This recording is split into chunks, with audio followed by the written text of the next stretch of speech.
So this week, through some of your material, you are working with hyperlinks, and hyperlinks can be very useful, but it's also one of those things that until you've actually used one, sometimes it's a little difficult to understand why you would use one.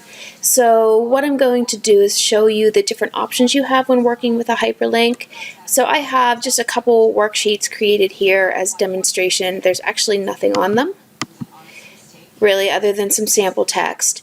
So when you're ready to insert a hyperlink, you're going to go to your Insert tab, and mine has just Link in the Links group.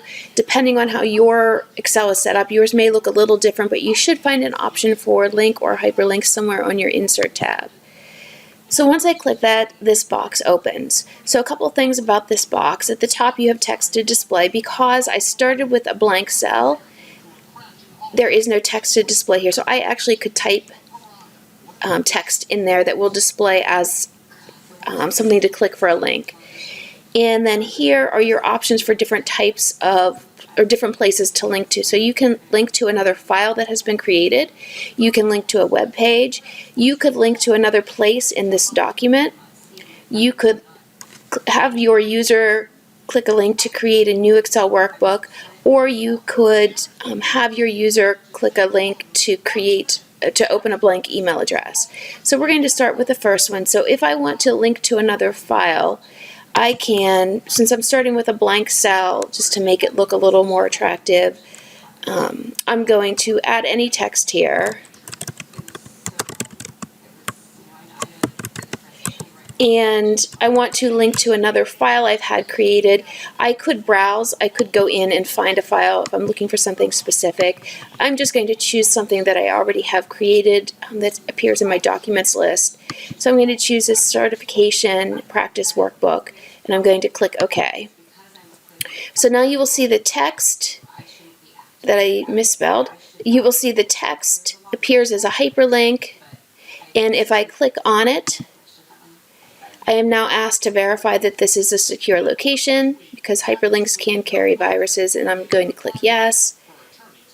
And now it has taken me to the certification practice workbook. Another thing you can do with hyperlinks is you also can link to a web page. So some of you may have taken advantage, and if you're watching this video, you absolutely have. I do have some videos that I uploaded to a YouTube channel I created that I think can sometimes help explain features just a little differently than what you find in the course. So I'm going to put in a link to connect to my YouTube channel. And then I'm going to go into my web browser because I don't know the exact address for that. So I will go to YouTube.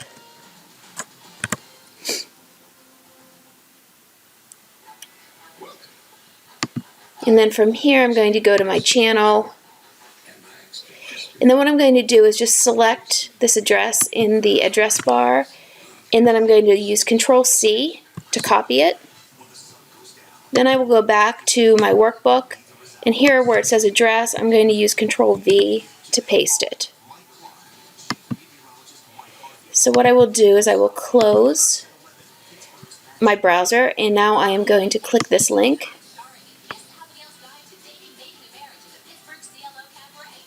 And it has taken you to my YouTube channel. Returning back to the link box, another thing you can do is you can go to place in this document. So if you have a large worksheet, or I'm sorry, your large workbook, you may have some kind of accounting system going where you may have a worksheet for each month of the year, and then you may have some kind of summary or totals worksheet at the end. So you could put links in perhaps on that totals page that would link back to maybe your expenses for January, your expenses for February. So what you would do is pick a sheet and then type a cell address. So I'm just going to pick a random one and then click OK. Remember, I didn't type anything in that text box, so that's why you see the actual name of the link. I'm currently on sheet 1. I'm in cell D8. If I click the link, it takes me to sheet 2, cell M4, which is what I had put in for my hyperlink. Returning back to the hyperlink box, you can also tell Excel that you want to create a new document. You can actually display text just like the other ones. You can name the document that someone will create.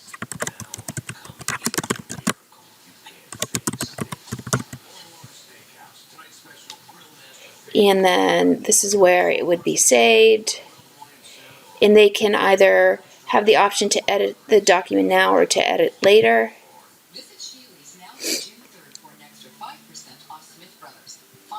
This is locked for editing, which means it's read-only. Read-only only means that it's protected so that in order to, I can make changes to it. However, to save those changes, I have to use Save As to save it myself. So here I have opened up a new workbook with the title I had specified. And then just one more to an email address.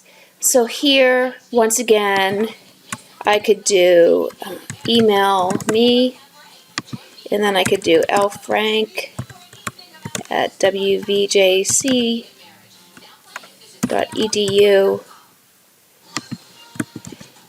and help as my subject line and click OK. So now when I click that, there is a catch to this.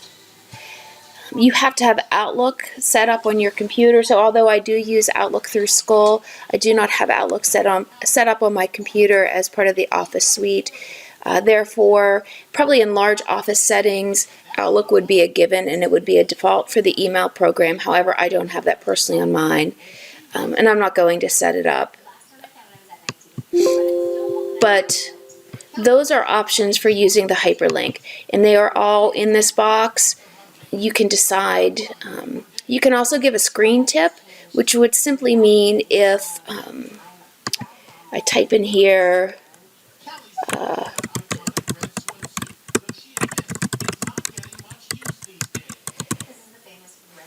who to contact for assistance, and I click OK and OK.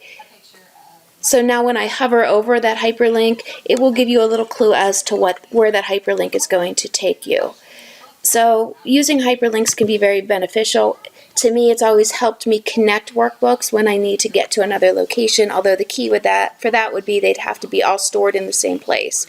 I hope this helps. Let me know if you have any questions.